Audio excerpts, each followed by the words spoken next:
Hi. The one thing I work on with almost all of my coaching clients is this: overcoming the 7 self-limits. Why are the 7 self-limits so important to how well we do in the very practical world of work? The simple truth is that this is a crucial part of understanding ourselves and being able to manage ourselves. And self-knowledge and self-management are the foundations to our emotional intelligence. They enable us to focus on the tasks we need to accomplish and on building the good relationships we need to succeed at work. We all have a collection of mental self-limits that put unconscious restrictions on what we say and how we behave. They're like a double check on what we might do, or like an emergency brake on what we might accidentally say. Most of the time, these self-limits are useful. They stop us from looking stupid, they keep us from biting off more than we can chew, and they make sure we don't say or do something to annoy people or to damage our status at work. But when we want to make an important change at work, or when we need to get something difficult done, and especially if we're already under pressure, the self-limits have a strong tendency to really hold us back. They can make us second guess ourselves, or worse, they can make us actually fail.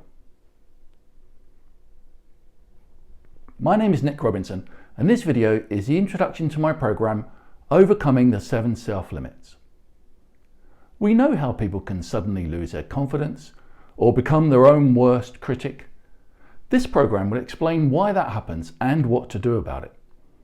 It can also help to deal with things like imposter syndrome and those feelings that we're just not good enough.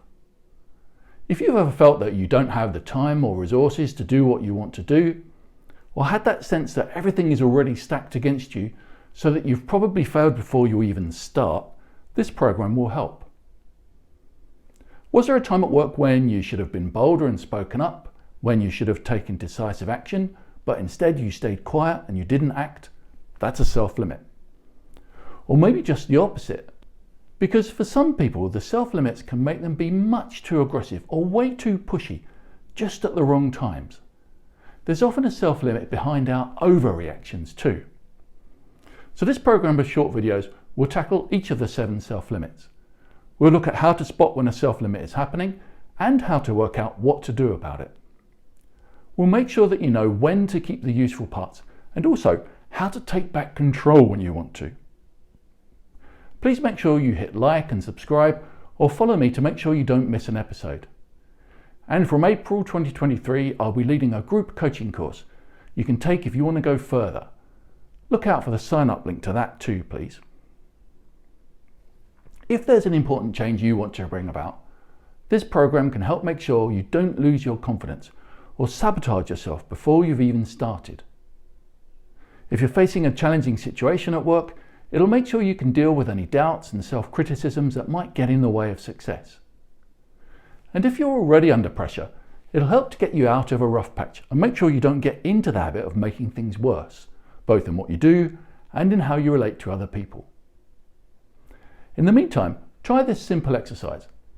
Make some notes about any time when you lost your confidence or were really critical of yourself.